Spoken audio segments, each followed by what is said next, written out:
اعوذ باللہ من الشیطان الرجیم بسم اللہ الرحمن الرحیم۔ سب ناظرین کو علم اسلام چینل میں خوش آمدید اور خلوص بھرا سلام۔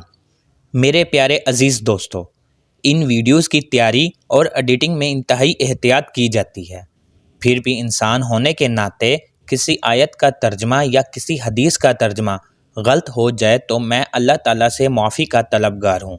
ناظرین سے گزارش ہے کہ اگر کوئی غلطی سامنے آئے تو کمنٹس میں مطلع فرمائیں۔ جب حضرت موسیٰ علیہ السلام نے رب ذوالجلال کو دیکھنے کی دعا کی اور پھر اس ذات کا نور ظاہر ہوا، حضرت موسیٰ علیہ السلام کی خواہش وہ رات خاموش تھی، غیر معمولی حد تک خاموش۔ پہاڑ کی چوٹی پر نہ کوئی پرندہ نہ کوئی پتا ہلتا تھا، ہر طرف ایک سنجیدہ سا سکوت طاری تھا، جیسے کائنات بھی اس لمحے کا انتظار کر رہی ہو جو عام لمحہ نہیں تھا۔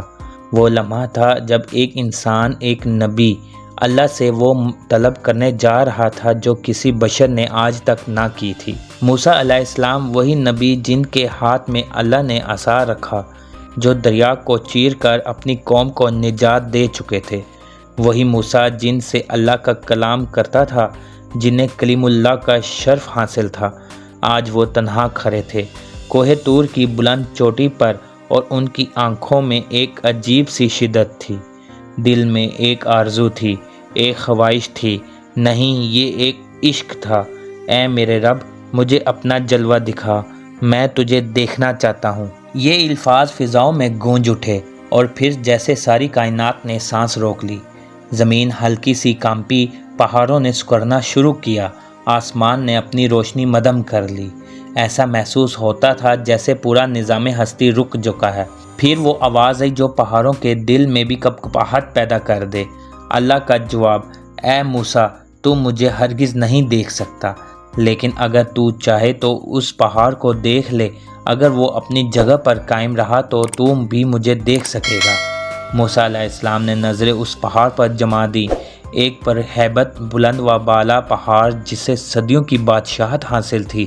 وہ جانتے تھے کہ یہ لمحہ معمولی نہیں، یہ وہ لمحہ ہے جو انسان اور رب کے بیچ کی آخری حد کو چھونے جا رہا ہے۔ پھر رب کائنات نے اپنا نور صرف ایک جھلک، صرف ایک معمولی سی تجلی اس پہاڑ پر ظاہر کی، اور پھر وہ کچھ ہوا جو کسی انسان نے نہ پہلے دیکھا نہ سنا۔ پہاڑ لرزنے لگا جیسے اس پر کائنات کا بوجھ ڈال دیا گیا ہو۔ چٹانیں چیخ اٹھیں، آسمان کا رنگ سرخ سے سیاہ ہونے لگا، زمین ٹوٹنے لگی، پہاڑ بکھرنے لگا۔ ایسا لگا جیسے پہاڑ نے صدیوں کا وزن کھو دیا ہو، اور ایک لمحے میں وہ عظیم دیوار ٹوٹ کر ریزہ ریزہ ہو گئی ہو، اور موسیٰ علیہ السلام، وہ نبی جس سے اللہ خود ہم کلام ہوتا تھا، اس منظر کو دیکھ نہ سکے اور بے ہوش ہو کر زمین پر گر پڑے۔ یہ بے ہوشی کوئی معمولی غش نہ تھی، یہ اس نبی کی بے خودی تھی جس کا دل رب کے نور کا متحمل نہ ہو سکا۔ وقت تھم گیا، نہ کوئی آواز نہ کوئی روشنی، صرف سناٹا، اور اس سناٹے میں ایک رب کا پیغام چھپا ہوا تھا۔ کچھ دیر بعد جب موسیٰ علیہ السلام کو ہوش آیا تو ان کے چہرے پر نور کی جھلک تھی، لیکن آنکھوں میں آنسو بھی۔ جسم لرز رہا تھا، دل کانپ رہا تھا، اور زبان پر صرف یہ الفاظ تھے: پاک ہے تو، میں تیری طرف رجوع کرتا ہوں، اور میں سب سے پہلے ایمان لاتا ہوں۔ اس ایک لمحے میں موسیٰ علیہ السلام نے وہ سچ جان لیا تھا جو ہر عاشق رب کے لیے لازم ہے: اللہ کو آنکھ سے نہیں، دل سے محسوس کیا جاتا ہے۔ اس کا نور وہ بوجھ ہے جسے زمین، آسمان، حتیٰ کہ پہاڑ بھی برداشت نہیں کر سکتے، اور جو اسے دیکھنے کی کوشش کرے وہ خود بکھر جائے۔